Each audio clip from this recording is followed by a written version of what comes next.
Эргэн Эрдэнэтүгс өөрийн хүсэл сонирхлоороо 2008 оноос эхлэн өдий хүртэл марафоны спортоор тууштай хичээлж, дотооддоо болон олон улсын тэмцээн уралдаанд эх орноо төлөөлж оролцож байжээ.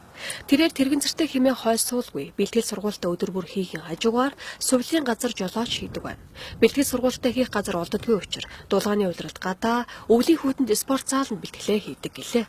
Өнөөдрийн нийгэмд болж бүтэхгүй асуудлыг харж суулгүй, хөдөлмөр гэдэг хамгаас чухал болохыг тэрээр хэлж байсан юм.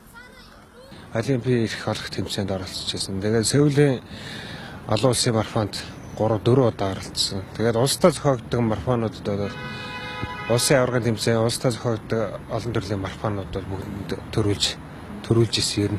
Олон удаа бүгдэнд нь оролцож байсан. Тэрэгэн зэртэй иргэд бусдын жишгээр энэ тэнцүү хөдөлмөр эрхэлж ажиллах бүрэн боломжтой байдаг. Хүмүүсийн хийх нь өрөвцөн харцаар харах тохиолдол бишгүй тааралдаг байна. Хөгжлийн бэрхшээлтэй иргэд эрүүлэн хаж төрж байгаа зарим хүмүүсээс дутгааргүй бүр ч илүү хүсэл эрмэлзэл зоригтой болохыг тэрээр хэлсэн юм. Тухайлбал гэртээ гар урлаар цамц ахуй хэрэглүүдийг урлах клубуудад тэд идэвхтэй хамрагддаг байна. Хөгжлийн бэрхшээлтэй гишүүдтэй чиглэсэн сургалт, семинарууд, тэгээд спортын үйл ажиллагаанууд альва тэмдэглэлт баяруудыг хүртэл болж өгөх бүх баярыг л тэмдэглэдэг бүгдээрээ цуглараад. Ажил хүнийг голохоос хүн ажлыг голдоггүй. Цалин баг гэлтгүй залуу хүн хөдөлмөрлөж сурах хэрэгтэй гэдгийг тэрээр хэлж байлаа.